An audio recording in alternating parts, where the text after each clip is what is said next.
Hello everyone, welcome back on my YouTube channel. Production management में आज के session में हम लोग डिस्कस करेंगे इन्वेंट्री मैनेजमेंट को। लास्ट लेक्चर में जो टॉपिक डिस्कस किया था, आई होप आपने लेक्चर अटेंड किया होगा और टॉपिक आपको समझ में आ गया होगा। ठीक है, if you have any doubt any problem then you can again discuss. दोबारा से आप डिस्कस करिए।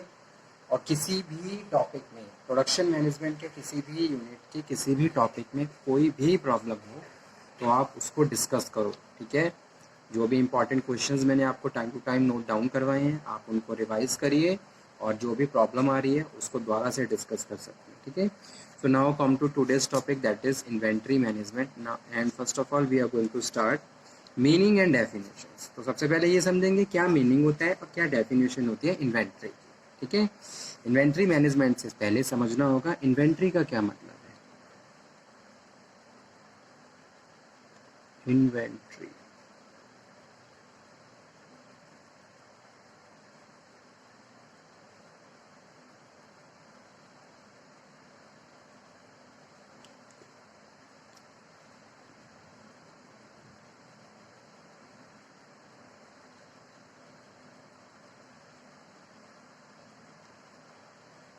The dictionary meaning of inventory is to stock of goods. Inventory का मतलब क्या होता है? Inventory means stock of goods और लिस्ट ऑफ गुड्स। ठीक है, so the word inventory is understood differently by the various authors. In accounting language it may be mean stock of finish goods. Accounting language में इसमें stock of finish good कहते हैं।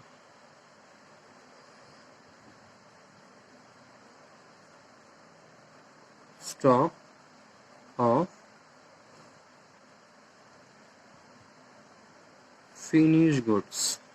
Okay, in a manufacturing concern it may be include raw material. अगर मैं किसी manufacturing unit की बात कर रहा हूँ तो अगर वहाँ पे इन्वेंट्री को यूज़ कर रहे हैं तो इसको हम रॉ मटेरियल भी कह सकते हैं। ठीक है, इन्वेंट्री रॉ मटेरियल भी हो सकता है या फिर वर्क इन प्रोसेस भी हो सकता है।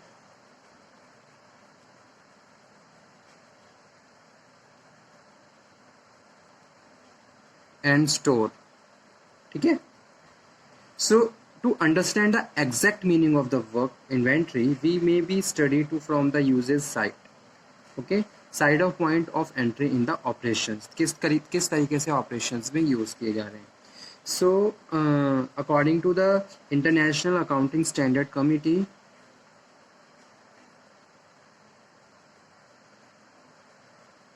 according to IASC,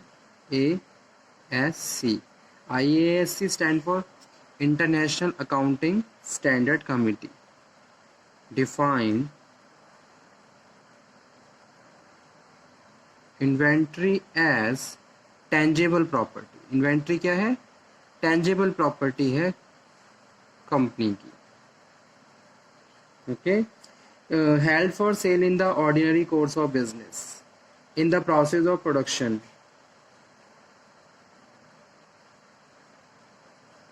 held for sale in ordinary course of business, in the process of production, in the process of production, for such sale, to be consumed in the process of production of goods and services for sale. ठीक है, so inventory in the sense of tangible goods which are held for the sale in the process of production and available for ready consumption, that is inventory. ठीक है, चाहे वो raw material हो, चाहे the working process हो, चाहे वो finish product, that is known as inventory. So inventory refers to the stockpile of the product a firm is offering a sale and component to make up the product. Okay,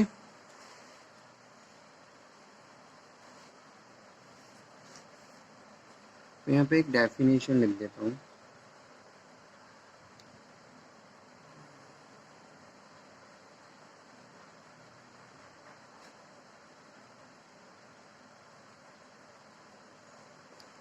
the American Institute of Certified Public Account AICPA defines inventory in the sense of tangible goods, okay, which are held for sale in process of production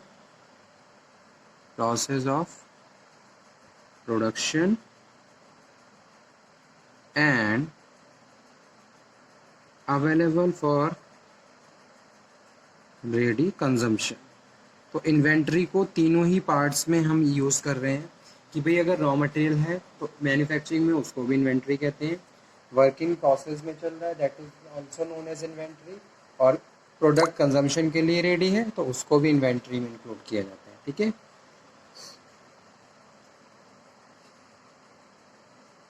अब types of inventory, कितने types की inventory होती है?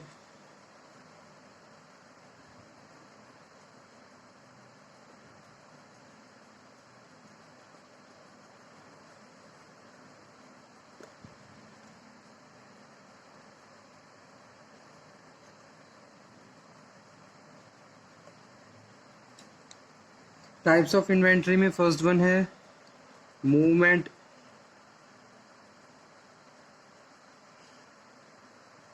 inventories. Movement inventories are also called transit or pipeline inventories, ठीक है। Their existence owes to fact the transportation time is involved in transferring substantial amount of the resources. जैसे कि क्या होता है when coal is transported from the coal field in the industrial town of the trains, ठीक है। So then the coal while in the transit cannot provide any service to the customers for power generations or for the burning in furnaces, ठीक है। तो इस तरीके की inventory को movement inventories बोलते हैं। सेकंड है buffer inventory. Buffer inventories. Buffer inventories are held to protect against the uncertainties of demand and supply. An organization generally knows the average demand for the various items that it needs. So, however, the actual demand may not exactly match the average, could well exceed it.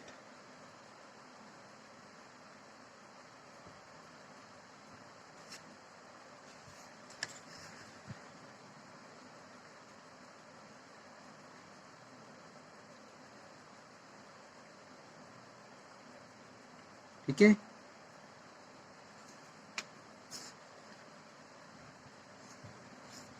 उसके बाद third number पे है anticipation inventory. Anticipation inventory Anticipation inventories are held for the reason that a future demand for the product is anticipated. Production is specialized time like crackers well before Diwali, umbrellas, ठीक है। तो इस तरीके की inventory को umbrellas and the raincoats before rain set in fans while summer approaching filling up the inventory stock. तो इस तरीके के गुड्स एंटिसिपेशन इन्वेंट्री में आते हैं।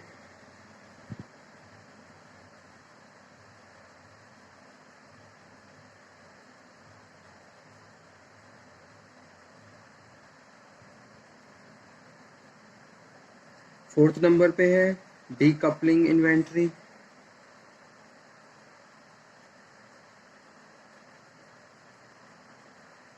The idea of the decoupling inventory is to decouple or disentangle different parts of the production system. As we can observe easily, different machines, equipment and people normally work at different rate, some slower and some faster. A machine, for example, might be producing half of the output of the machine on which item being handled to process to the next. Okay. Inventories in between the various machines are held in the order to disenable the processing of on those machines. उसको हम क्या बोलते हैं, decoupling inventory. यानी कि हाँ, आधा काम क्या हो रहा है, मशीन से हो रहा है, फिर कुछ हैंड के थ्रू भी उसमें फिनिशिंग की जा रही है. ठीक है. अब इसके कुछ बेनिफिट्स भी होते हैं, जैसे कि अवॉइडिंग लॉस्ट सेल्स. तो without goods on hand which are ready to be sold, most firms would lose business. Some customers are willing to wait, particularly when the item must be made for the order. तो cost यहाँ पे हमारी बच जाती है. Gaining quantity discount, reducing order cost, achieving efficient production run, or reducing risk of the production shortage. ठीक है. So these are the important types of the inventory. So now this topic we have discussed, completed. Sorry. Inventory के साथ cost भी associated होती है, जैसे कि purchase cost, जब उसको आप परचेज कर रहे हो. सेटअप कॉस्ट, उसको किस तरीके से सेटअप कर रहे हो, वहाँ पे भी कॉस्ट लगती है. कैरिंग कॉस्ट, उसको होल्डिंग कॉस्ट, ठीक है, स्टोरेज करने की कॉस्ट, ट्रांसपोर्टेशन कॉस्ट और स्टॉक आउट कॉस्ट. तो हर चीज़ में कॉस्ट इंकर्ड होती है. That cost must be balance and maintain by the store manager और the persons who are related to the production और द स्टोर रूम. ओके. तो ये टॉपिक हमारा फिनिश हुआ. आप इस टॉपिक को पढ़िए, समझिए. नेक्स्ट लेक्चर में हम फिर से मिलेंगे और बात करेंगे इन्वेंट्री मैनेजमेंट पे. ठीक है. कौन कौन से इन्वेंट्री मैनेजमेंट के मेन ऑब्जेक्टिव्स होते हैं, that topic we will cover in our next lecture. Okay student, thank you.